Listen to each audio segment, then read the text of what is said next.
nesse espírito de oração, vamos continuar os nossos olhos em Cristo. Ó Deus, nós queremos te agradecer por esse dia tão frio, o Senhor aqueceu os nossos corações. Nesse dia tão escuro, o Senhor ilumina a nossa mente, Senhor. Ó Deus, nesse tempo de medo, o Senhor é o nosso porto seguro. Nesse tempo de escassez, Senhor, o Senhor é o nosso Deus de abundância. Nós te agradecemos, Pai, pelo sacrifício perfeito do Teu Filho amado, nosso Senhor e Salvador Jesus Cristo. Te agradecemos pela dádiva do Espírito Santo, que nos faz co-participantes desse serviço maravilhoso.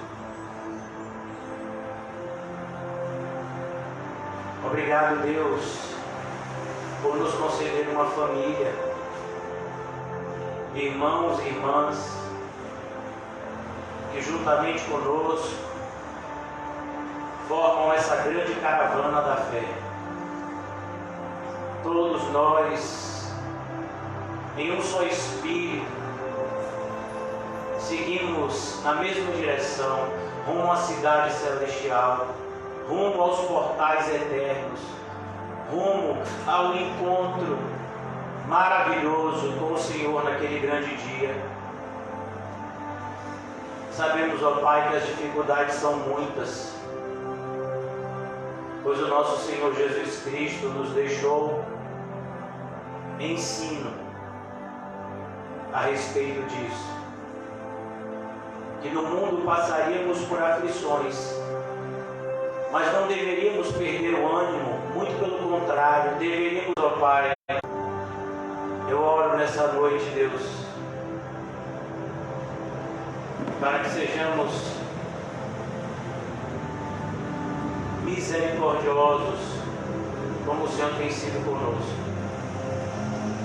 Ajuda-nos, ó Pai, a uma compreensão correta da Tua Palavra, que nós não venhamos a nos afastar nem para a direita nem para a esquerda,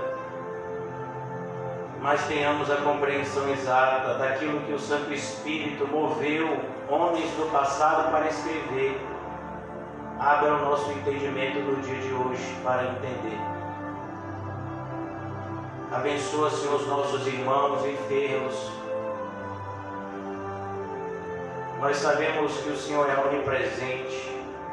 Da mesma forma, ó Pai, que o Senhor está aqui conosco, em graça e em poder, que o Senhor possa estar ao lado dos nossos irmãos que estão passando por dificuldades, Senhor, na área da saúde.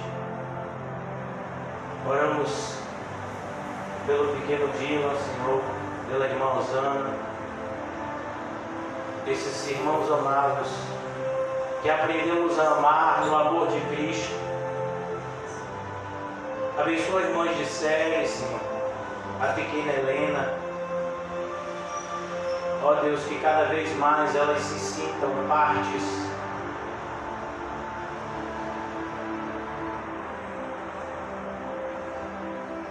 do corpo de Cristo, que somos nós. Ó Deus, ajuda-nos nessa noite a aproveitar tudo aquilo que o Senhor tem a nos oferecer. Em nome de Jesus. Amém e graças a Deus. Amém, irmãos? Deus é bom e nós não somos. E por isso estamos aqui, graças à graça de Deus. Hoje eu gostaria de continuar a nossa exposição de ontem. E eu alterei um pouco o título da mensagem, até porque, orando hoje, eu fui levado em espírito a perceber essa realidade da mensagem que nós estamos aqui meditando, que nós poderíamos dividir essa mensagem em 3 pontos básicos. Se nós prestarmos atenção, os versículos 31 a 46, você vai ver que o Senhor Jesus, Ele está ensinando algo que Ele já havia ensinado várias vezes, de outras formas, agora de uma forma mais clara. Ele nos apresenta uma triste realidade do mundo, que o mundo inteiro é formado por 2 povos. Por mais que nós tenhamos inúmeras nações, etnias diferentes, vários povos com costumes diferentes,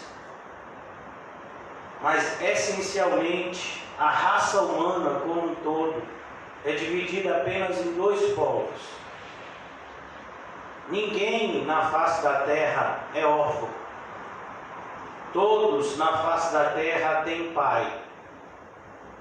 Nós sabemos que existem aqueles que são filhos de Deus, o número deles é pequeno, mas a alegria que eles proporcionam é grande. E nós sabemos que a maior parte dos seres humanos tem como pai o diabo, por mais assustadora e triste que seja essa realidade. E Jesus começa essa sessão do Evangelho de Mateus nos falando a respeito disso, 2 povos, como eles agem, 2 caminhos, como eles agem. Cada povo tem a sua característica peculiar. Por isso que Jesus olha para um e diz: olha, vocês agiram assim, assim, assim. Vocês são benditos de meu Pai.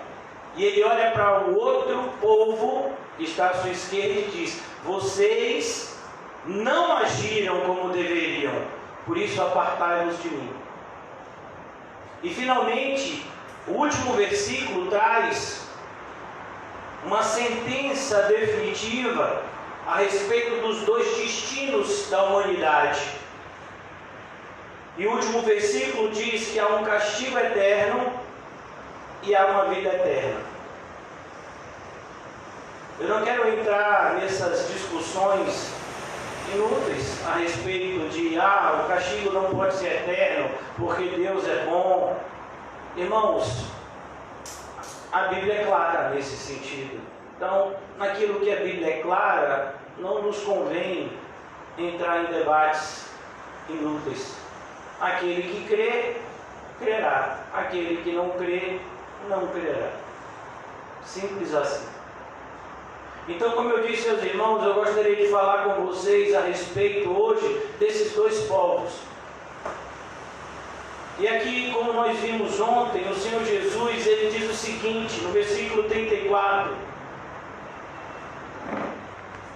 então o rei dirá aos que estiverem à sua direita: venham benditos de meu Pai, recebam como herança o reino que lhes foi preparado desde a criação do mundo. Pois eu tive fome, vocês me deram de comer, eu tive sede, vocês me deram de beber, eu fui estrangeiro e vocês me acolheram, necessitei de roupas e vocês me vestiram, estive enfermo e vocês cuidaram de mim, eu estive preso e vocês me visitaram. Versículo 37 agora de Mateus 25. Então os justos lhe responderão: Senhor, quando te vimos com fome e te demos de comer, ou com sede e te demos de beber? Quando te vimos como estrangeiro e te acolhemos, ou necessitado de roupas e te vestimos? Quando te vimos enfermo ou preso e fomos te visitar? O rei responderá: digo-lhes em verdade, o que vocês fizeram a algum destes menores irmãos, a mim fizeram. Perceba, irmãos, Jesus não está falando aqui de uma caridade por caridade.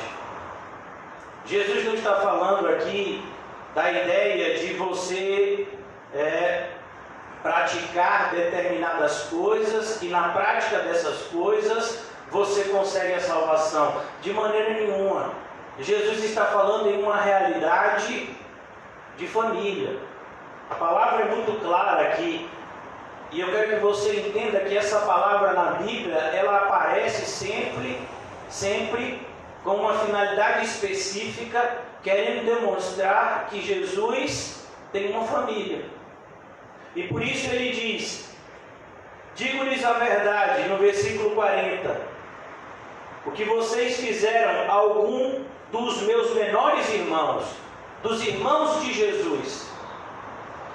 Perceba que quando Jesus se depara com os fariseus, ele não os chama de irmão. Ele demonstra de maneira muito clara para aquele grupo religioso que eles não são da mesma família. O pai de vocês é outro. Jesus também não vai chamar de irmão aqueles que não ouviram o Evangelho, porque nós sabemos que Jesus já delimitou aqueles que fazem parte da sua família. Quem são? Aqueles que ouvem e obedecem à voz do Pai que está no céu. Esses são meus irmãos. Então Jesus está aqui de maneira muito direta, querendo dizer que a sua salvação está diretamente ligada com a maneira como você vive a igreja. Não é a maneira como você vive na igreja, mas é a maneira como você vive a igreja. Entenda a igreja como um organismo vivo que você faz parte. Por isso que o apóstolo Paulo vai dizer que aqui na igreja nós vamos encontrar pessoas com características diferentes, mas todos temos o mesmo DNA. Por exemplo, se você pegar uma célula do fígado de uma pessoa, do coração de uma pessoa, do cérebro de uma pessoa, da pele de uma pessoa, por mais que aqueles órgãos sejam diferentes, eles terão o mesmo DNA, pois eles pertencem à mesma pessoa. Nós pertencemos a uma pessoa. E aqui Jesus está dizendo isso: vocês fizeram isso à minha igreja. E o que vocês fizeram à minha igreja é como se vocês estivessem fazendo a mim. Não foi assim que Jesus se encontrou com o maior perseguidor da igreja, que havia de se tornar o maior apóstolo? Saulo, Saulo, por que me persegues? Saulo não estava perseguindo a Jesus, ele nem acreditava na ressurreição de Jesus. Para Saulo, Jesus era um falso mestre que havia sido morto e que os seus discípulos haviam roubado o corpo e escondido para sustentar essa tese da ressurreição. É isso que os fariseus defendem até hoje. Mas Jesus disse: você me persegue, eu estou aqui, e aí, o que é que você quer comigo? Não estou perseguindo você, eu estou perseguindo os malucos que fazem parte aí de uma igreja. Então aqui, irmãos, eu gostaria de pensar um pouco com vocês nessa noite a distinção entre esses dois grupos. Aqui Jesus vai dizer ainda: então ele dirá aos que estiverem à sua esquerda, malditos, apartem-se de mim, para o fogo eterno preparado para o diabo e os seus anjos. Perceba, o inferno não foi preparado para os seres humanos. A vontade, e é importante, todas as vezes que você escutar essa palavra, preste bastante atenção, vontade na Bíblia, você precisa ter muito cuidado. Porque nós vamos encontrar na Bíblia a ideia de vontade associada a Deus em dois contextos diferentes. Existe a vontade moral de Deus, como por exemplo o decálogo: não matarás, não adulterarás, não darás falso testemunho. Essa é a vontade moral de Deus. E existe a vontade decretiva. Quando Jó diz: eu bem sei que nenhum dos teus planos podem ser frustrados. As ovelhas que o Pai me deu, ninguém pode arrebatá-las da minha mão, porque o Pai que me deu elas é mais poderoso que qualquer um.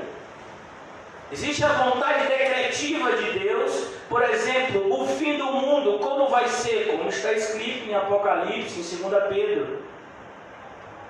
E existe a vontade moral, a revelação de Deus a respeito de qual foi o propósito que Ele tinha no seu íntimo quando fez a criação. Por exemplo, preservar o meio ambiente é uma característica do crente. Quem criou o meio ambiente? Deus. Então você nunca vai ver um cristão que destrói o meio ambiente. Nós somos filhos de Deus e amamos tudo aquilo que Deus fez, porque tudo aquilo que Deus fez é bom, ainda que o homem tenha manchado na raiz, ainda que o homem tenha trazido maldição ao mundo, mas ainda permanece a criação de Deus. E aqui eu gostaria de pensar com vocês hoje a respeito dessa característica. Entenda, irmãos, que existe aqui um dualismo. Toda característica, toda qualidade do crente, existe um defeito correspondente do não crente.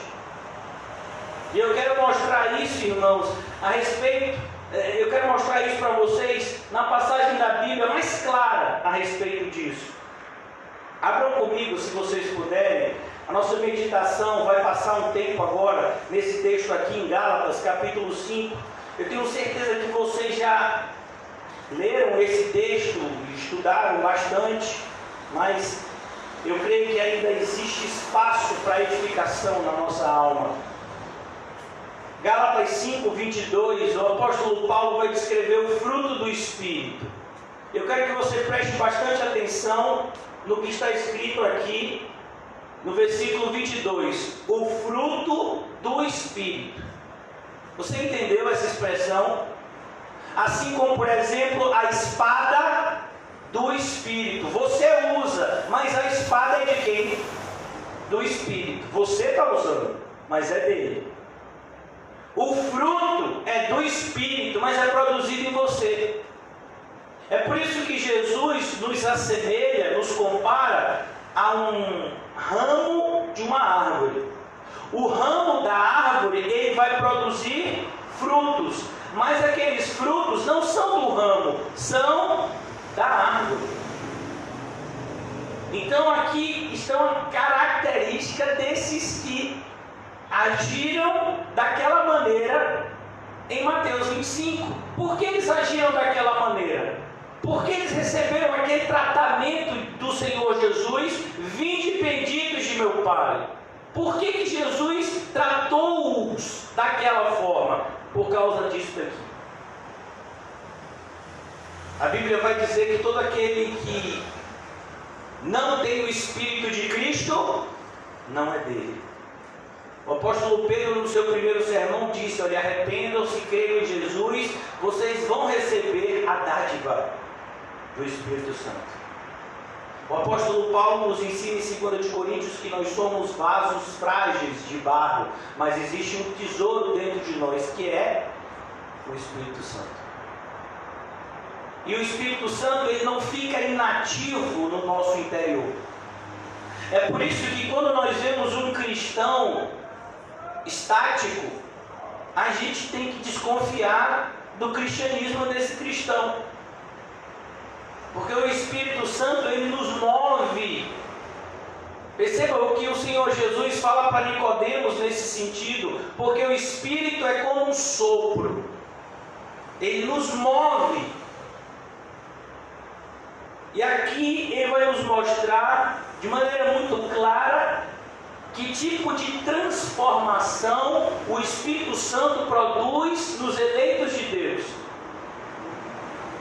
Qual é a característica dessas ovelhas que estão do lado direito? Dessas pessoas que entraram pela porta estreita, que estão andando pelo caminho apertado e que entrarão inevitavelmente na vida eterna. E perceba que toda característica aqui tem uma correspondente do outro lado. Preste atenção, mas o fruto do Espírito é amor. E você sabe o que é mais lindo dessa passagem?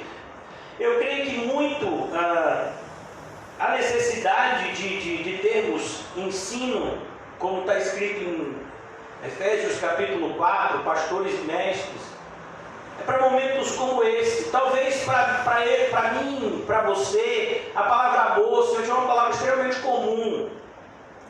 Mas a palavra amor, no idioma que essa carta foi escrita, que é o grego, não era uma palavra tão comum assim. Quando alguma pessoa do idioma grego queria falar a respeito do amor, ele tinha 4 opções para escrever. Ele podia usar o termo eros, que é o termo que associa o amor do homem para com uma mulher. É o termo do amor de um marido para com a sua esposa. Você também vai ver o grego do amor através de uma palavrinha que é a palavra filéu. Inclusive essa palavra que Pedro responde Jesus lá em João capítulo 20. É o amor de amigo.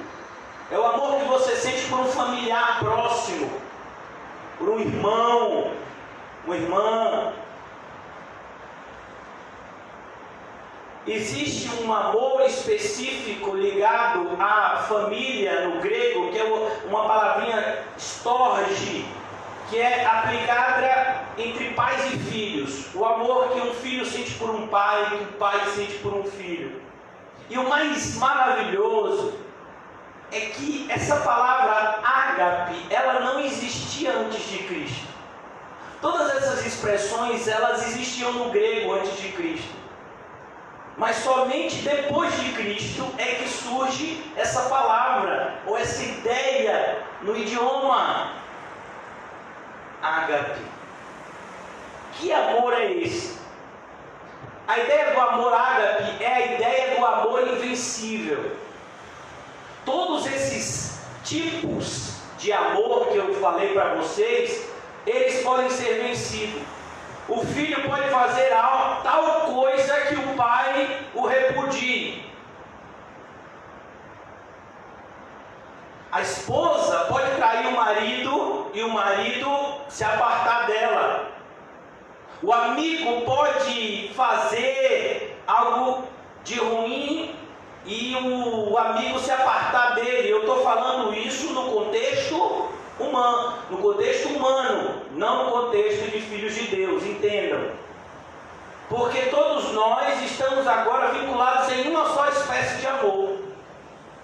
Por exemplo, eu sou casado, eu amo a minha esposa, e eu como marido dela, eu tenho por ela um amor eros, um amor de marido e mulher. Mas acima desse amor, e de maneira incomparável, eu preciso amá-la no amor ágape. Senão eu não sou cristão. O amor ágape é esse amor invencível. Por que aqueles cristãos deram de comer, deram de beber? Por que eles eram movidos a ter aquele tipo de atitude para com os seus irmãos? Porque eles amavam a eles com amor ágape. Lucas, quando vai visitar Paulo na prisão, ele estava colocando a sua própria vida em risco.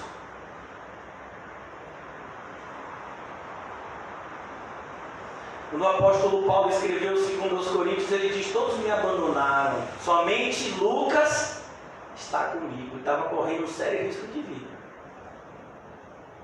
porque ele tinha esse amor. Nós sabemos que Lucas estava ali para suprir as necessidades de Paulo, cuidar dos machucados de Paulo, dar uma roupa, um alimento.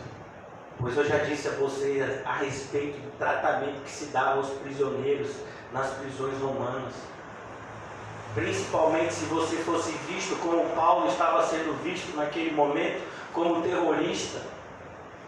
Essa segunda prisão que levou Paulo ao martírio não foi a primeira prisão religiosa, mas foi uma segunda prisão na época de Nero.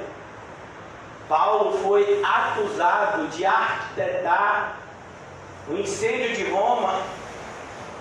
Os próprios romanos sabiam que quem tinha mandado incendiar Roma foi Nero. Ele queria construir uma Roma segundo as suas características. Ele era uma pessoa tão egocêntrica, tão egoísta, ele queria deixar a sua marca. E para isso ele precisava destruir. Então ele coloca a culpa nos cristãos. E quem era o líder mais conhecido dos cristãos naquela época? Paulo e Pedro. Foram os dois alvos da fúria de Nero. E os dois morreram nessa época.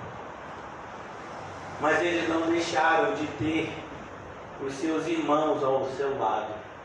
É para essas pessoas que Jesus está dando esse aviso aqui.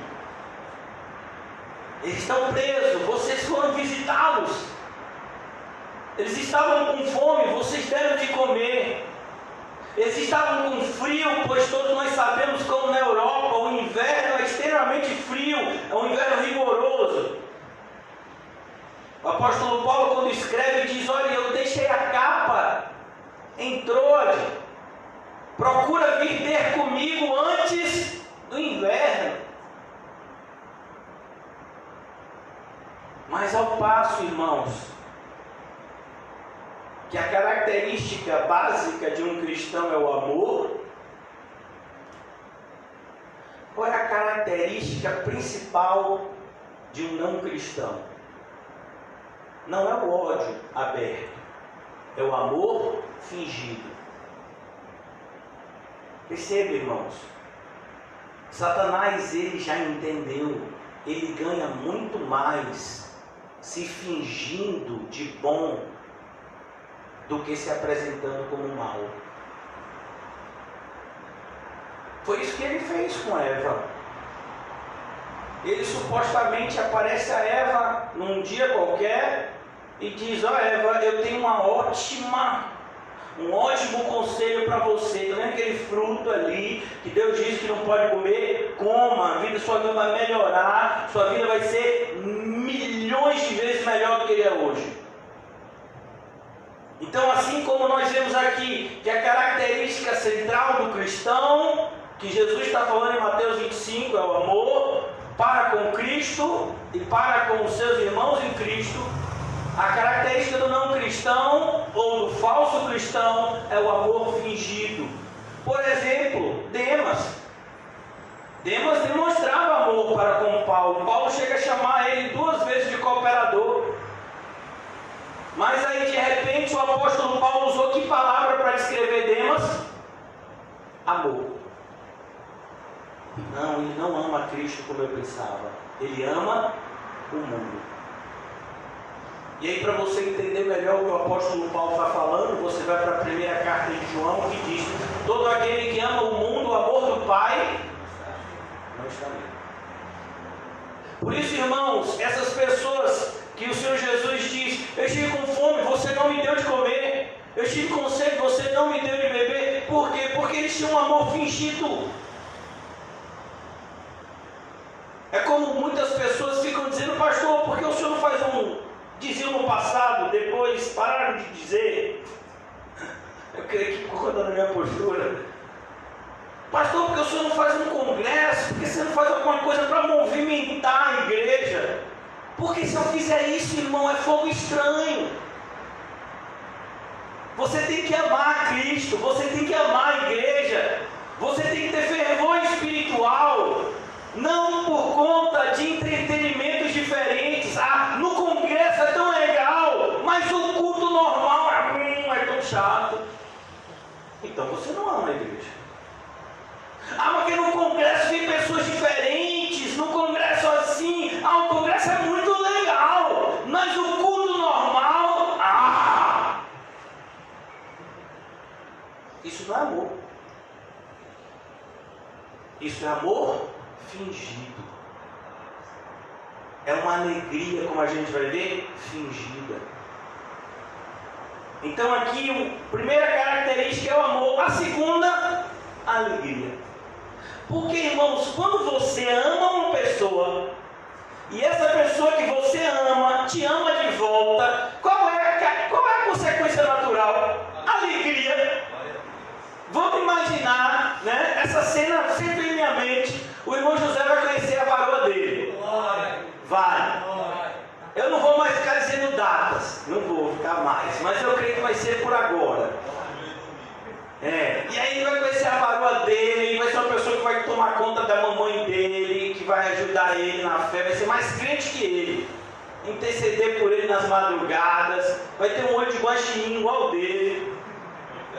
E aí quando, sabe, irmão José vai ver, ele vai orar, ela vai olhar para ele e vai orar também. E de repente, depois de 6 meses de oração, sem nenhum falar nada com o outro, Deus disse que você é meu vaso. E José vai dizer, ele também me disse isso.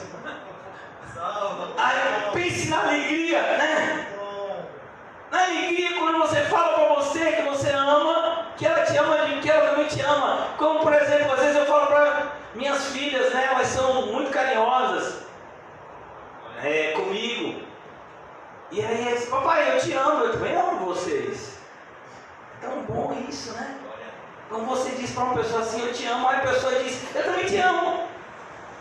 O que você sente? Alegria. E a alegria aqui também passa, irmãos, por uma coisa que para nós assim é maravilhosa. José, o que ele falou sobre isso na terça-feira, que é a alegria daquele que se sente perdoado pelo Senhor. O apóstolo Paulo fala dessa alegria em vários momentos, mais especificamente eu creio que na carta aos Romanos, ele diz assim, repetindo a frase de Davi, feliz aquele que Deus jamais imputará pecado.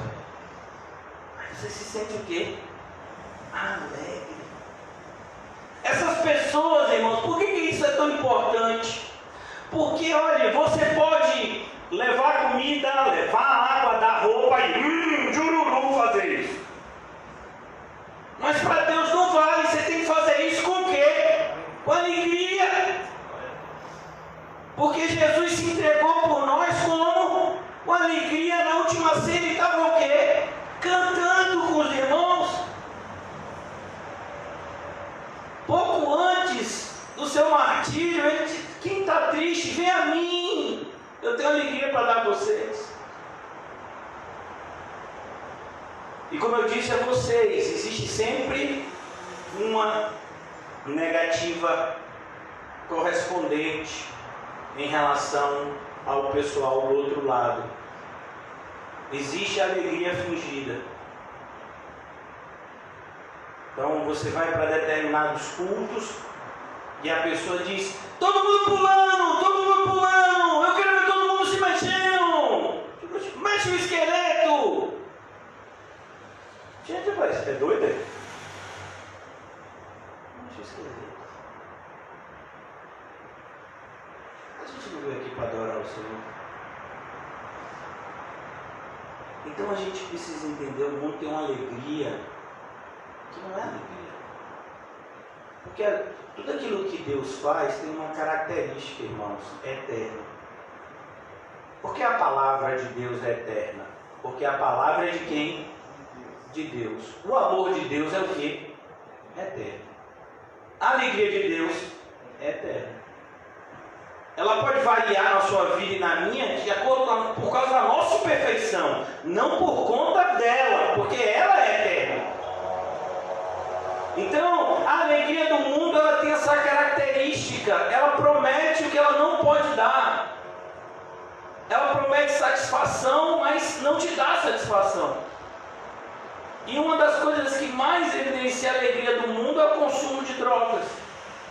O usuário de drogas, ele consome a droga, qualquer que seja, passa um tempinho e ele tem uma necessidade de consumir, e esse consumo só vai o quê?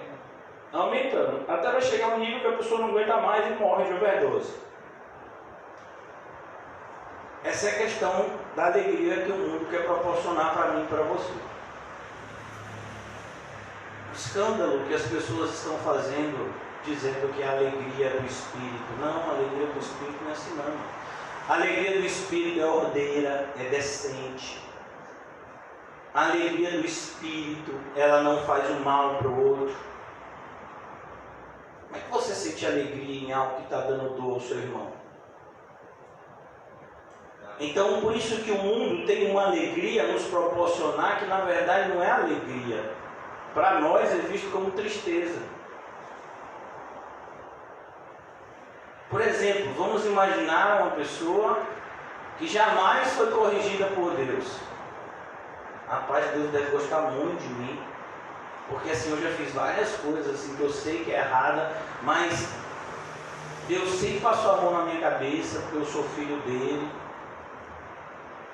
Você está alegre com isso?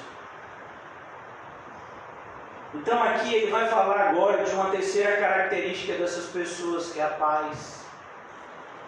Essas pessoas não estão em guerra com ninguém. Isso é maravilhoso. Quando depender de vós, ter paz com todos. Irmão, se uma pessoa quiser brigar com você, você não tem que brigar com aquela pessoa. Existe um ditado que até os ímpios entendem. Quando um não quer, para ter uma briga tem que ter no mínimo o quê? Dois. E o cristão já entendeu que a sua luta não é contra carne e sangue. É duro isso, mas é verdade. Quando depender de vós, tende paz com todos. O cristão ele tem essa paz com Deus e consequentemente essa paz reflete no relacionamento com o próximo. A pessoa pode me dizer vários impropérios. A pessoa pode inventar várias calúnias com o meu nome, mas a minha reação como cristão deve ser o que José ensinou sobre isso? Perdoar e amar. Porque aquela pessoa está fazendo mal, não é para mim. Para mim ela está me dando um galardão enorme. Aquela pessoa está fazendo mal para quem? Para ela.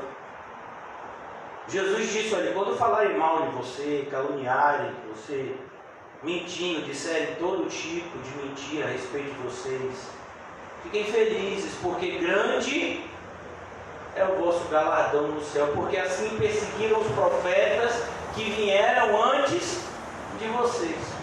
Então, ao passo que nós temos essa paz que somente Cristo pode nos dar e nos ajudar a nos relacionar com o próximo, nós vivemos em um mundo aonde chama essa paz, qual é a paz dos ímpios?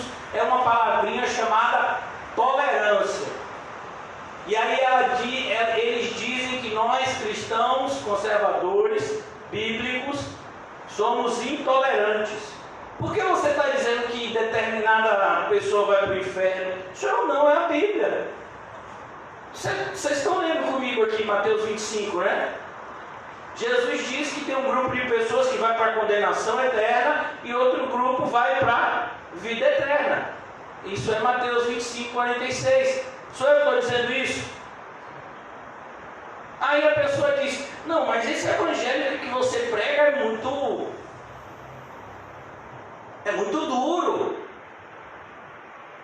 Mas irmãos, não fui eu que disse, foi Jesus que falou. Aquele que não renuncia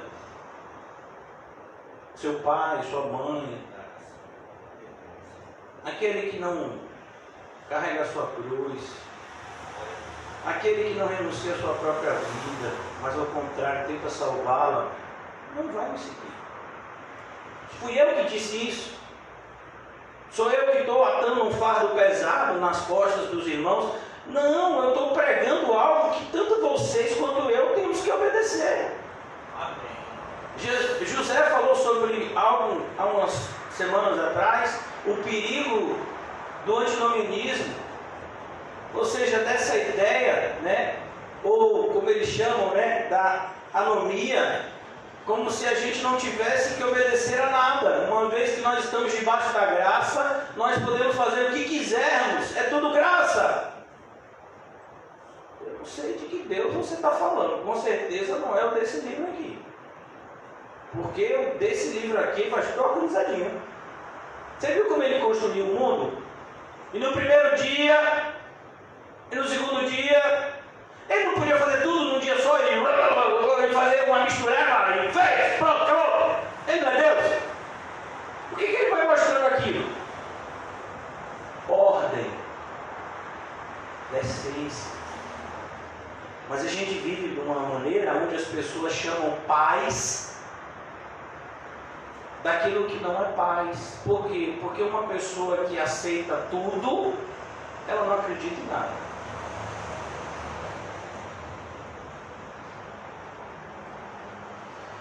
Então aqui você precisa se posicionar. Isso não significa que você vai olhar as pessoas como inimigos. Não, mas você vai falar coisas e você vai agir de tal forma que as pessoas vão te ver como inimigo. E você vai dizer, não tenham medo de mim. Mas se preparem para o dia em que aquele a quem eu sirvo virá. E a esse vocês deveriam temer. A mim não, mas a ele. O próprio Jesus, ele diz, não temam aquele que pode matar o corpo e não pode fazer nada com a alma. Temam aquele que, além de ter poder de matar o corpo, tem o poder de lançar a alma aonde? No inferno. Então cuidado, irmãos, porque nós vivemos debaixo de uma paz divina, mas o mundo, ele quer nos apresentar uma falsa paz que eles chamam de tolerância. E nós temos visto cada vez mais essa ideia, né, do que muitas pessoas chamam de ecumenismo, que seria essa reunião de vários credos. Só que nós não pregamos um credo, nós seguimos um caminho. Aquilo que eu creio necessariamente altera a maneira que eu vivo. Então a gente precisa tomar muito cuidado. Depois ele diz aqui, você tem que ter paciência. Eu não sei como é que está na sua versão, mas eu estou usando aqui a NVI.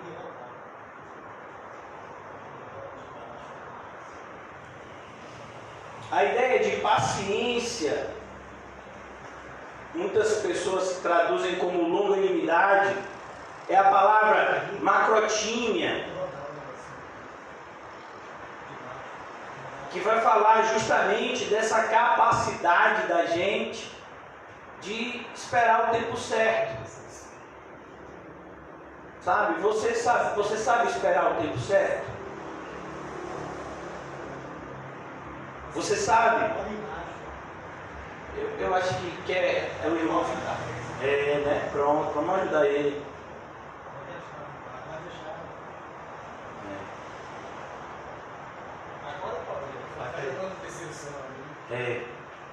Cadê Augusto?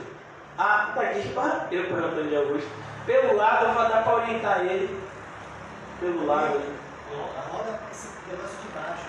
Esse pneu, bem no lugar.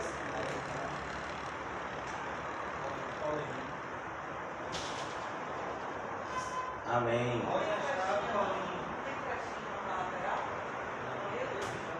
Pronto, abriu. Seja livre. Só precisou o pai dele. Acorda. Isso. Amém, irmãos?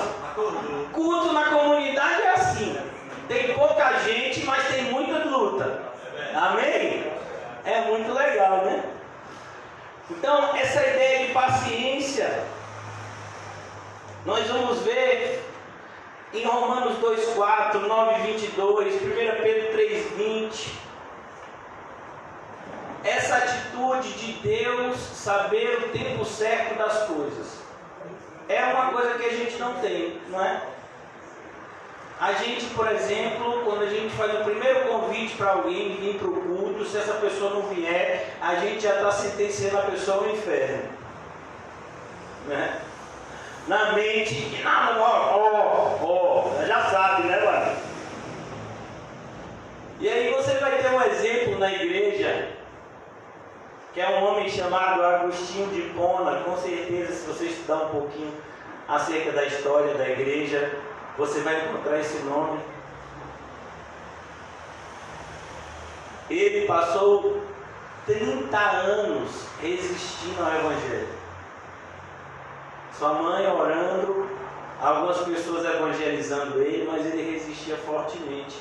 Ele era um homem muito ligado, né, aos prazeres do mundo, até que em um determinado dia ele ouviu uma vozinha, eu creio que eram os meninos brincando num jardim da cidade que ele morava. Se eu não me engano, ele morava em Roma. E era uma brincadeira, toma e lê. E ele pegou uma parte do livro de Romanos e leu. E foi como se Deus tivesse falado pessoalmente com ele. E ele saiu daquele jardim transformado. A vida dele mudou completamente. 30 anos a mãe dele orou pela conversão dele. Irmãos, a gente não consegue orar 30 dias pela mesma coisa. Você tem orado? Assim, de vez em quando eu oro, de vez em quando eu não oro. Aquela viúvinha pobre que Jesus usa como referência, ela ia dia sim, dia não? Ela ia todo dia. Julga minha causa. Julga minha causa. Talvez você dissesse: ah, essa mulher é chata, viu? Essa mulher não é de Deus, não. Ela devia confiar mais em Deus. Pois é, Jesus usa ela como uma referência positiva. Claro que Jesus não está falando aquilo é uma parábola. Ele não está dizendo que a gente tem que fazer isso nas autoridades humanas, mas a gente tem que fazer isso no nosso relacionamento com Deus. Se você acha que algo realmente é bom, então vale a pena você orar por aquilo. Então, por que você vai parar de orar por isso? Paciência. Saber respeitar o tempo de Deus. Uma das coisas mais características do nosso tempo é a impaciência. A gente vive a época do fast food. Palavra é uma expressão em inglês, comida rápida. Porque antigamente, né, você ia para um restaurante, você abria o cardápio, você fazia o seu pedido, aí o cozinheiro ia preparar o seu pedido, que provavelmente ia demorar uns 30 minutos, no mínimo, para o seu pedido vir. É por isso que tinha, né, nesses restaurantes assim mais chiques, assim, o que eles chamam de entrada, que era um negocinho para distrair você enquanto a comida ficava pronta. Mas agora não, irmãos, agora a gente está, eu sei nessa época de pandemia, né? Mas a gente está na época do self-service. Você nem espera, a comida está lá, meu filho, você vai, bota no prato, sentou, meu filho. Ou então, meu filho, se você for, né, do pessoal assim, como eu, você é da época do PF. A pessoa lhe dá uma comidinha assim, uma marmitinha, meu filho, você come ali mesmo, para nem botar no prato para não sujar. Porque você não tem tempo. Você não tem tempo a perder. Você não tem tempo. Você não tem tempo. Quem disse que você não tem tempo? A grande questão é que a gente organiza muito mal o nosso tempo, porque a gente não tem paciência. Aí a gente acaba fazendo escolhas ruins. O mundo, ele tem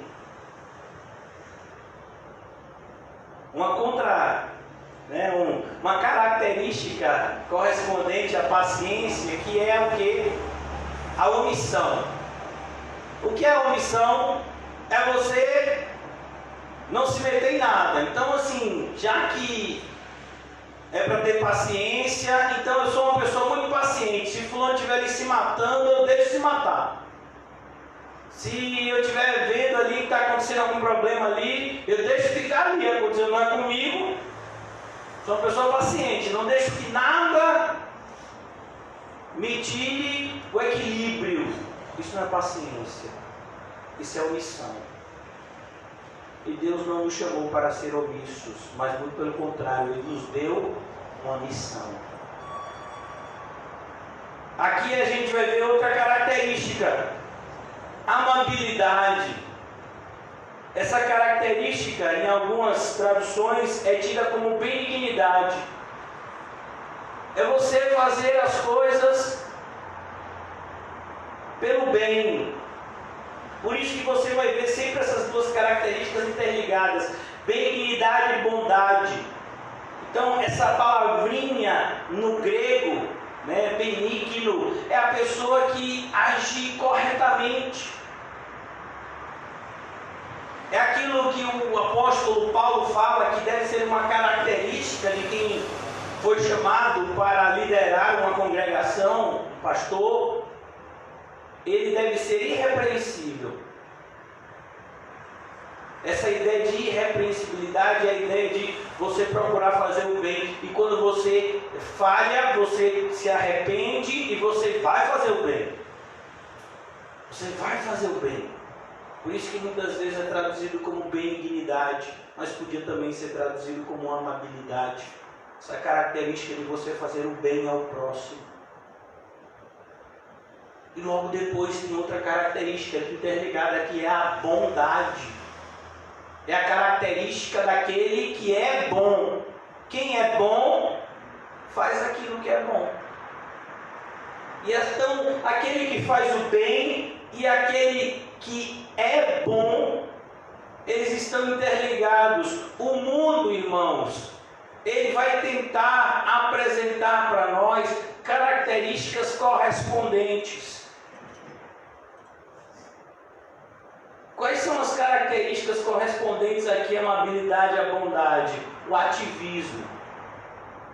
Então são pessoas que se entregam a uma causa e por elas estão dispostas a morrer.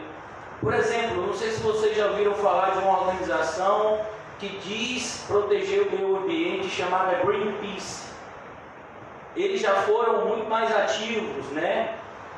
Hoje a gente ouve pouco se falar dele. Mas alguns anos atrás eles já foram mais ativos. Então, quando eles sabiam que as pessoas estavam pescando baleias onde não deveria, fazendo desmatamento, então eles procuravam fazer protestos e muitas vezes até sabotagem em algumas coisas, porque eles diziam que era obrigação deles proteger o meio ambiente. Isso é o que a gente chama de ativismo. Infelizmente a gente tem visto isso na igreja, pessoas que acham que é papel da igreja lutar contra o aborto, lutar contra a imoralidade. Irmãos, esse é o nosso papel. A gente tem que pregar para os cristãos que se você é cristão, você não vai matar, muito menos uma criança que está no ventre. O aborto não é um crime à parte, mas o aborto é nada mais, nada menos que um homicídio. Como uma qualificante que você está matando uma pessoa que não tem condição de se proteger. É claro que nós somos contra o aborto, mas não é o nosso papel sair por aí. Aqui no Brasil a gente não tem isso de maneira aberta, né? Mas existem casos onde a legislação permite o aborto, como foi o caso dessa menina de 10 anos que foi estuprada pelo tio. Existem países no mundo onde o aborto é legalizado, então existem clínicas específicas para isso. E aí os crentes, eles ficam na porta dessas clínicas com cartazes, Isso não é o nosso papel. O nosso papel é pregar o evangelho, inclusive para aquele médico lá que está fazendo o procedimento do aborto. Ó, doutor, eu sei que o senhor está achando que o que o senhor está fazendo é correto, mas o senhor acabou de matar um ser humano. Isso foi um homicídio, né? Com várias pessoas juntas. O enfermeiro, o médico, todo mundo que de alguma forma participou, naquele grande dia vai ser culpado de homicídio. Mas eu não matei ninguém, eu era um médico, trabalhador, você foi uma pessoa do bem. Você não matou? Mas assim você não matou? As crianças que você matou ali. Então a gente precisa entender, mas esse não é o nosso papel. É como, por exemplo, irmãos, você e eu sabemos que o homossexualismo é pecado. A Bíblia diz isso de maneira direta, literal. Não herdarão o reino de Deus. Mas a gente vive num mundo onde não somente a igreja tolera o homossexualismo, como a igreja já não vê mais o homossexualismo como pecado. E perceba o que eu estou falando. Eu estou falando homossexualismo e não homossexual. Porque o homossexual ele pode se arrepender e lutar contra o seu pecado. Mas o homossexualismo ele sempre será diabólico. Mas não é o meu papel brigar com os homossexuais. Muito pelo contrário, eu tenho que tratar eles o quê? Bem. Eu não estou falando como pastores pedindo perdão ao homossexual. Eu não tenho que pedir perdão nenhum homossexual. Não fiz nada, você fez alguma coisa com eles? Se você tratou eles mal, peça perdão como você pedir perdão a qualquer pessoa que você tratou mal. Ah, porque a igreja tem tratado como um pastor que deixou de ser pastor e que negou tudo que acreditava. Ele acreditava na sã doutrina, mas negou tudo.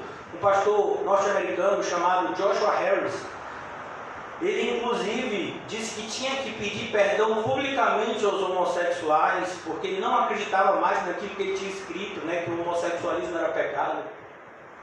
Mas essa não é a nossa bandeira. Eu estou falando essas coisas só para dizer que não é a nossa bandeira.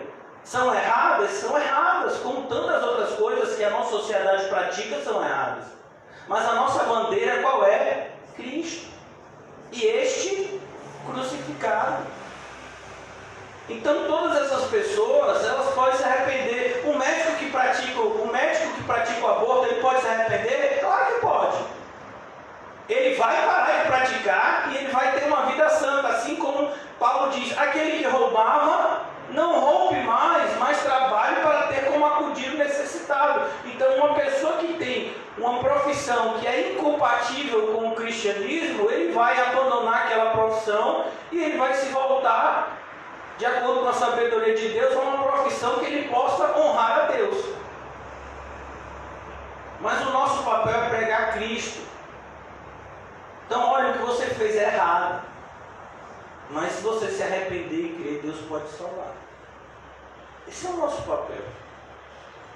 Mas a gente tem visto os cristãos se portarem como juízes. Não, nós não somos juízes, nós somos mensageiros. É por isso, como eu disse a vocês, que quando uma pessoa diz, pastor, a sua mensagem é muito dura. Não, meu filho, a minha mensagem não é dura. Eu me preocupo em trazer a vocês uma mensagem fiel. Fiel a Deus e fiel às Escrituras. Aí você pode me dizer, mas a mensagem de Deus é dura. É. Porque a nossa rebeldia é mais dura ainda. Então aqui a gente vai perceber que o mundo ele quer impor para nós essa ideia de que nós podemos praticar determinadas coisas que vão gerar benefícios para a gente, inclusive no pós-vida. Não é assim o Espiritismo? O Espiritismo é uma religião que o que vale, né, é você fazer as coisas boas, né? Então você dá roupa, você ajudar o necessitado, porque isso tudo vai gerando créditos para você, para a próxima vida. As boas ações, fazer o bem, não é isso que é bondade nem benignidade. Isso é ativismo. É quando você se dedica a uma causa pela causa. Como por exemplo, no Brasil tem um dia que é feriado, eu acho que é 21 de abril, Tiradentes, é 21 de abril? Eu sempre me equivoco nessas datas, né? Tiradentes, ele foi morto por conta de uma causa que ele se entregou. Ele se opôs ao império. Na época o Brasil estava sendo dominado, existia uma monarquia, e ele achava que aquela monarquia estava produzindo danos ao nosso país. Então ele levantou uma bandeira da independência, de se voltar contra os líderes, que no caso era uma pessoa que estava liderando, era uma rainha, se eu não me engano, e ele foi morto. E segundo a ordem dessa rainha, ele foi esquartejado e o corpo, cada parte do corpo dele colocada numa área para deixar o povo bem assustado. Mas ele morreu por conta do quê? De uma ideia que ele tinha. Isso é o que? Ativismo. Nós não somos pessoas assim. Nós não morremos por ideias, nós morremos por uma pessoa, Cristo. Nós estamos dispostos a morrer por Cristo, porque nele vivemos. E nele vivemos eternamente. De maneira que aquele que tem em Cristo jamais verá a morte, porque já passou da morte para a vida. Aqui ele agora vai dizer fidelidade. Então você tem que ser fiel. Olha a ideia. Algumas traduções vão dizer fé, mas a raiz da palavra fé e fidelidade é a mesma. Todo aquele que tem fé, ele tem fé em uma ideia que ele é fiel. Por isso que a própria definição de fé está associada à fidelidade. Eu acredito nas coisas que irão acontecer porque Deus tem compromisso comigo e eu tenho compromisso com Ele. Isso é fé. No mundo vai querer que você tenha o quê? Crendice. Então, qual é o oposto de fé? Qual é a ideia que o mundo tem? Crendice. Tem gente que acha que vai ser salva, vivendo uma vida completamente fora dos padrões bíblicos. Por que elas têm esse tipo de fé? Isso não é fé, isso é crendice. A fé verdadeira, ela é baseada na palavra. Eu quero já caminhar para a conclusão, irmãos. Mansidão. Você pode ser cristão sem ser manso? Não. É a ideia de obediência. Uma obediência sem interesse. Uma obediência por amor. Essa é a característica do cristão. Por isso que quando Jesus fala, vocês fizeram isso, mas nós. Mas Jesus, quando foi que nós fizemos essas coisas para ti? Eles tinham essa ideia de que agir da maneira como eles agiram não era mais do que a obrigação deles.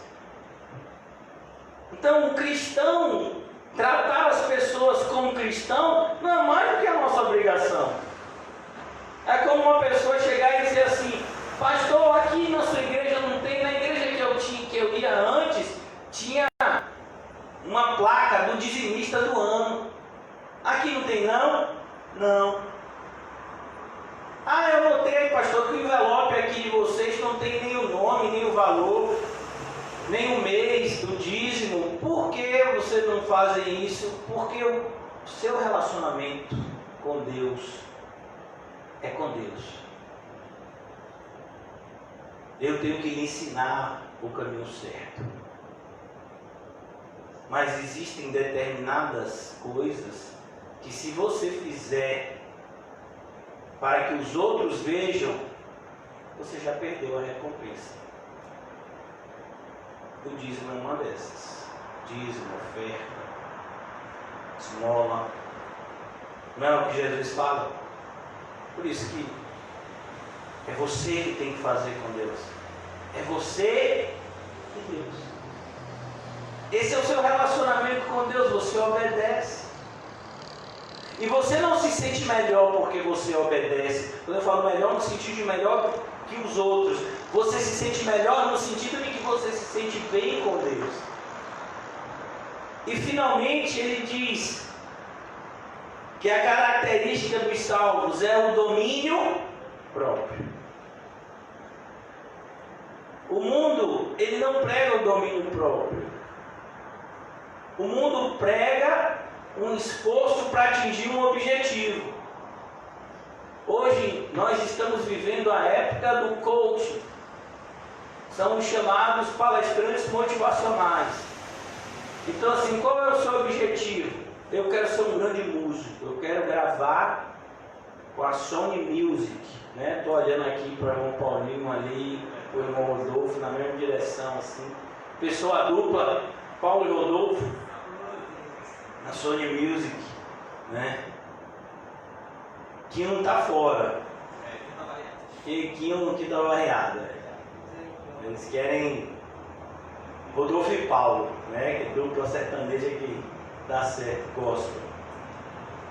E aí, o mundo ele vai querer que a gente trabalhe isso.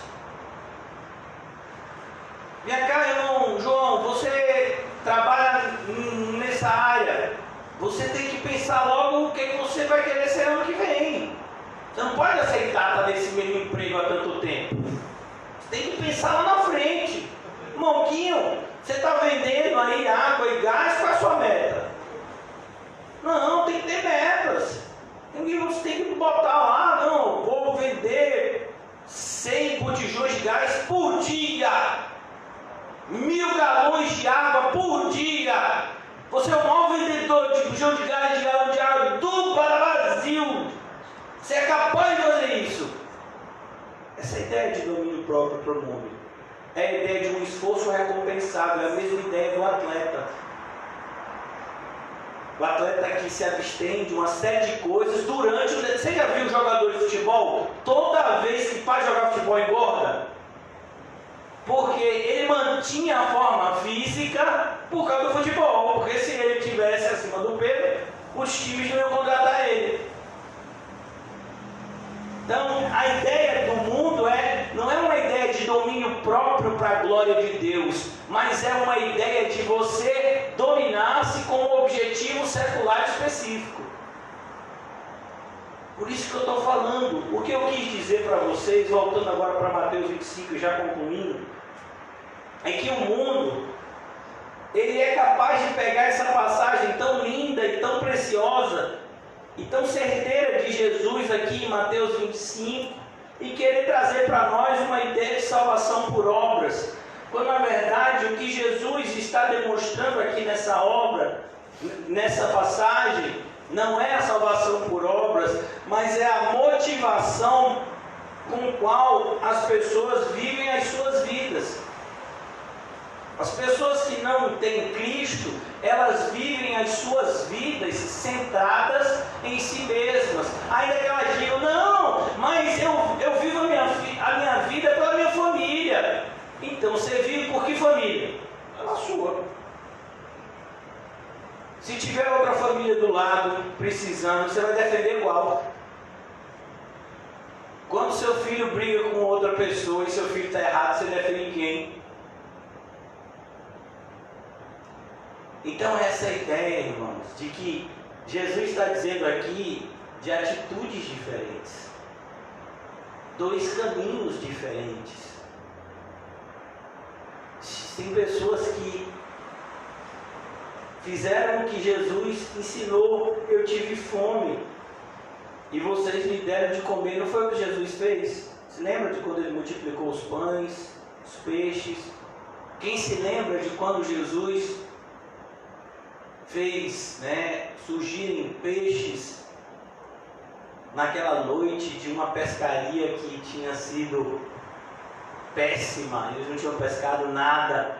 Aí Jesus chega e diz, mas joga ali, ó, você vai pegar. Senhor, a gente passou a noite toda, não pescou nada, mas sobre a tua palavra eu lançarei a rede ao mar. E disse que foi tanto peixe que os barcos quase não aguentaram de tanto peixe. Jesus é aquele que nos sacia a sede. Como eu disse a vocês ontem, a mulher samaritana, Jesus diz: eu estou pedindo um copo de água para você, mas eu percebo que você tem uma sede que jamais vai poder ser satisfeita, ainda que você more aqui nesse poço. E eu tenho essa água para dar a você. E quando eu der essa água para você, você nunca mais vai sentir sede. Porque Jesus, ele nos sacia completamente. Eu acho tão bonito no filme Paulo, Apóstolo de Cristo. É uma das partes assim, o filme é todo lindo, né? Mas uma das partes assim mais lindas é quando você vê o apóstolo Paulo evangelizando. Pense numa pessoa que sabe evangelizar. É Paulo. Até num filme de cinema ele evangeliza. E ele está lá, já no finalzinho, ele ia ser decapitado. O prefeito da prisão não podia fazer nada porque é um ordeiro de Nero. Mas ele criou uma fé tão grande por aquele homem lá, maltrapilho. E ele começa a conversar com Paulo num jardim bem bonito. Paulo começa a falar de Jesus. Aí Paulo pergunta assim para ele, como soldado romano, com certeza ele já tinha velejado. Mas Paulo pergunta: você já velejou? Paulo também já andou tantos lugares de navio. Ele já passou, foi naufrágio, meu filho, um bocado de naufrágio. Aí ele disse: ah, claro que velejei. Aí ele disse: a vida da gente é como, sabe quando você está na beira do barco, assim, que você bota a mão na água, e aí você pega aquela quantidade de água, mas rapidamente, aquela água que você pegou, ela escorre dos seus dedos. Não é assim? Pois é, essa é a vida do homem. Mas a vida do Deus que eu prego é como o mar. Não tem fim. Aí ele fica emocionado. Aí, Paulo, você está querendo me evangelizar? E Paulo disse: mas isso não é o meu papel, isso é Deus que quebra as nossas defesas. É tão linda essa parte. É Deus que destrói a capacidade do homem de resistir ao próprio Deus. Ele não está resistindo a Deus o tempo todo, mas tem um dia que Deus senta e destrói tudo. E a pessoa se vê de joelhos, como aquele carcereiro: salve, Senhor, salva-me. O que eu preciso fazer para ser salvo, Paulo? Ai, Paulo de novo. Por isso que os demônios não gostavam de Paulo.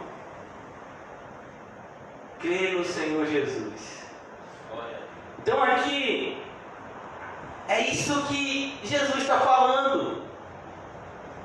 Fome, dá de comer, sede, dá de beber. E os estrangeiros, quem são os estrangeiros? As pessoas que não fazem parte do reino. Como é que a gente vai tratar eles? A gente vai tratar eles mal? Não, a gente tem que tratar todo mundo bem. Tem que tratar todo mundo bem. E agora, irmãos, por que isso é tão importante? Porque você vai perceber que a condenação, nesse sentido que Jesus apresenta aqui, ela não é feita por uma ação, mas por uma omissão. Por isso que a gente se preocupa tanto e fica tão, eu particularmente, fico tão entristecido com a apatia espiritual de alguns. Porque muitas pessoas podem dizer: mas eu não fiz nada. Mas o problema é justamente esse: você não fez nada. Jesus não morreu na cruz para você não fazer nada. E aqui, no versículo 41, começa essa segunda sessão que vai apresentar a característica desse outro povo que está do lado esquerdo. Então os que estiverem à esquerda já vão ouvir malditos antes mesmo de ouvirem porque eles são são malditos, eles são malditos. Apartem-se de mim para o fogo eterno preparado para o diabo e os seus anjos, pois eu tive fome e vocês não me deram de comer. Mais de 100.000 pessoas morreram no nosso país só em virtude do coronavírus. Eu posso garantir a vocês que a maior parte delas talvez nunca tenha ouvido o verdadeiro Evangelho. E a gente às vezes preocupado com o nosso mundinho.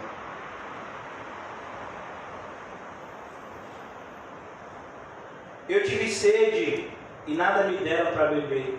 Sabe qual é a doença do século? Antes do ano 2000, dizia-se na década de 90 que a doença das doenças eram as doenças cardiovasculares, as doenças do coração. E fizeram-se inúmeras pesquisas e então desenvolveram vários remédios, de maneira que uma pessoa que vai regularmente ao cardiologista dificilmente vai morrer de infarto. Porque os remédios são muito potentes. Eu particularmente tenho um pai, eu tenho propensão também a doenças cardiovasculares, porque minha mãe e meu pai, eles são cardiopatas. E eu me lembro que eu acompanho sempre meu pai nas consultas. E quando nós fomos a última vez no consultório do cardiologista, meu pai foi fazer aquele teste de esforço. Você vai numa esteira e é para ver o seu coração. E a cardiologista, a médica que estava fazendo o teste, meu pai ficou assim: mas a minha pressão ainda não subiu tanto, meu batimento cardíaco ainda está baixo. Aí ela disse assim: doutor, como se dirige a meu pai porque ele tem doutorado, doutor, ainda que o senhor faça o maior esforço que você puder, seu batimento cardíaco não vai subir por conta do remédio que você toma. Meu pai, ele tomava 5 remédios para o coração, hoje ele só toma 3. E esses remédios, eles impedem justamente essa alteração que pode acontecer numa pessoa que não é medicada. Pode ter uma baixa de pressão, uma subida muito rápida, pode ter também o coração bater devagar. Por exemplo, eu sempre fui uma pessoa que corri e que pratiquei atividades físicas. Teve uma época que eu estava mais, há uns 2, 3 anos atrás, eu estava correndo assim direitinho, dia sim, dia não eu corria. Agora eu estou meio parado, quase morri. Mas aí eu fui no hospital. E aí, quando eu estou lá, a minha frequência cardíaca de repouso estava 50. Aí a enfermeira, meu filho, se desesperou, botou logo um vermelho aqui, porque a frequência mínima de uma pessoa, o batimento cardíaco mínimo por minuto de uma pessoa é 60. Mas aí, quando eu entrei na sala do médico, o médico me perguntou: você pratica atividade física? Aí eu falei: doutor, eu corro e pedalo quase todos os dias. E sempre fiz isso desde a minha adolescência. Aí ele diz: então está explicado, porque a sua frequência cardíaca de repouso é tão baixa. Por que eu estou dizendo essas coisas, irmãos? A gente tem que tomar muito cuidado, para a gente não entrar nessa zona de olhar para as pessoas e de não se importar com elas. Jesus nunca nos ensinou isso. Mesmo pessoas que tinham o desejo de fazer o mal a Jesus, Jesus tratou aquelas pessoas bem. E a gente tem na igreja aprendido algo que Jesus nos ensinou o contrário. A igreja moderna tem ensinado a gente olho por olho, dente por dente, mas Jesus disse que isso é errado. Então ele diz: fui estrangeiro e não me acolheram. Não, irmão, a pessoa não é crente. Não, o que Jesus diz é que o que a palavra de Deus diz é que nós não nos devemos nos associar nem com os incrédulos e nem com aqueles que, dizendo-se irmão, tiverem comportamentos que não são condizentes com irmãos, mas isso não significa que a gente não vai tratar essas pessoas bem.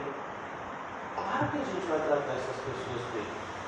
A gente vai tratar essas pessoas bem porque nós somos pessoas amáveis, benignas. Se lembra da característica do cristão? E finalmente Jesus diz: eu tive com frio, vocês não me vestiram. Eu tive preso e enfermo e vocês não me visitaram. Olha, irmãos, poucas vezes eu vi um grupo de pessoas que sofresse tantas enfermidades como a nossa congregação. Sabe, eu já fiz parte de vários grupos, grupo de corrida, grupo de outras igrejas que não eram bíblicas. Mas, irmão, para bater a CCBR, o pessoal vai ter que jogar duro, porque aqui ninguém nem respeita. O irmão Marcelo, que não está aqui hoje, estava ontem, ele pegou chikungunya e zika os dois simultaneamente. Nem respeitou. E um mosquito mal educado, né? Ele podia picar de chikungunya, dava um terrározinho, né? Meses depois, ele dava o zika. Mas mal educado. José e Quinho, os dois estavam de chikungunya quando foram diagnosticados com Covid. Eu acho que é por isso que vocês foram assintomáticos. Porque quando o Covid bateu, o chikungunya já tinha chegado, e o Covid ficou meio assim, né, sem graça. Eu não tenho lugar aqui. Então, irmãos, a gente fica doente. Sabe? E quando a gente fica doente, mais importante do que o remédio, e eu diria até o melhor de todos os remédios para quem está doente, é o carinho. É você se sentir amado.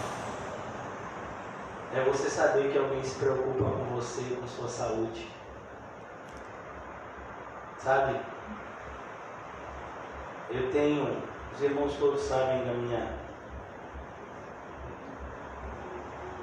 filiação. Eu tenho pais, eles não são cristãos, eles são católicos mesmo assim, ferrenhos, mas eles têm um amor pelos filhos, né? Aqui eu, minha irmã Mirella, a gente tem uma irmã que está no interior, e eles são muito dedicados assim nessa área paterna, do ponto de vista como a gente viu aqui nesse amor estorge, que é o amor de pai e filho que eles têm. Minha mãe me liga toda noite, ela puxa minha orelha: mas não faz nino, meu filho, como é que você quer ficar bom, meu filho? Tá frio, meu filho, você vai para a igreja nesse frio? Nino. Olha, eu não vou nem falar, viu, meu filho? Eu não vou nem falar, viu? Quem conhece minha mãe sabe que ela fala assim mesmo. É uma batina retada. Todo dia, meu filho, você está comendo direito, meu filho? Olha o tamanho da criança. Olha, Nino, você não está comendo direito, você não está dormindo direito. Meu filho, você precisa descansar, meu filho. É uma levezinha, fala assim mesmo, né? E a coitada da minha irmã que ouve. E mora do meu lado: Mili, dê um jeito de pegar seu irmão, de botar ele para descansar, senão o pulmão dele não vai ficar bom. O médico que cuida do meu pulmão é o pneumologista dela, há mais de uma década. E aí conta tudo pra ela. E aí disse: olha, o pulmão dele tá um negocinho assim meio complicado. Olha, eu já falei. E aí a gente vê isso, irmãos, assim, pessoas que não têm o ágape. E a gente que se diz ter o ágape e não tem carinho. Como é que você não tem carinho pelo próximo, irmão? Como é que você não se preocupa com o próximo? Sabe, quando você, eu acho tão bonito assim, a irmã Antônia está aqui, acho tão bonito. Às vezes que a irmã Antônia não vem assim, ela manda: pastor, hoje eu não vou poder ir por causa que eu tenho um plantão assim, e a gente está orando por você, né, irmã? Acho tão bonito, porque esse senso de responsabilidade, que não é só vir e receber. Às vezes a gente está aqui para dar alguma nem sabe o que é ainda. Que é na hora que Deus vai dizer. Um irmão que chegou aqui 10 vezes mais abatido que você. Você achou que você estava abatido, aí você encontrou um camarada, meu filho, que está 10 vezes pior que você. Você disse, rapaz, eu vou dar um abraço. Aquele abraço, às vezes, não transmite Covid, não. Transmite fé, amor. E o irmão sai diferente. E é por isso, irmãos, que Jesus ele diz essas palavras. Porque é impossível você ser uma igreja à distância. Olha a necessidade que o sofrimento da nossa irmã Gisele. Pergunte se ela está satisfeita em assistir os cultos pela internet. Ela queria estar aqui. Ela está lá porque ela não pode estar aqui. Ela mora em outro estado. Ela trabalha lá, não pode por enquanto. Então essa ideia, a igreja, ela tem que viver como igreja. Se a gente não viver com os santos aqui na terra, por que você acha que você vai viver com os santos lá no céu? Porque lá no céu só vai entrar quem é santo. Você não é santo nas suas obras, não se engane. Nós somos santificados em Cristo Jesus. Mas uma vez que nós somos santificados em Cristo Jesus, irmãos, essencialmente a gente tem vontade de viver com outros santos. Então eu gostaria de terminar essa noite trazendo essa mensagem. Para que a gente fique mais junto. Para que a gente ore mais uns pelos outros. Por quê? Porque tudo na vida do cristão tem que começar com oração. Eu vou mais uma vez repetir uma frase que eu acho preciosa de John Bunyan. A gente pode fazer muitas coisas depois de orar, mas a gente não pode fazer nada antes de orar. Então assim que a gente comece a orar, para que o Senhor crie momentos onde a gente possa se aproximar dos nossos irmãos, nos conhecer melhor, para que essas barreiras, muitas vezes da timidez, da falta de tempo, de resquícios ainda de um egoísmo, de um individualismo, que já deveriam ter morrido, que sejam destruídos, para que a gente esteja mais juntos. Porque é dessa forma que a gente vai conseguir fazer a obra de Cristo. O Senhor nos ajude, vamos orar. Ó Deus, obrigado por nessa noite nos mostrar a importância da unidade em Ti. Livra-nos, ó Pai, desse sentimento individualista que o mundo tem tentado impregnar em nós. E nos une em Cristo Jesus, como uma só família, Senhor. O Senhor sabe das diferenças de cada um. Mas aquele que nos une é maior do que as nossas diferenças.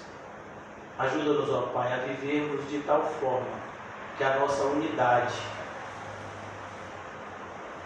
seja vista na operosidade daqueles que em Cristo fazem tudo para alegrar a Cristo e glorificá-lo. Em nome de Jesus, amém e graças a Deus. Amém, irmãos? Saúdem-se mutuamente com um olhar santo.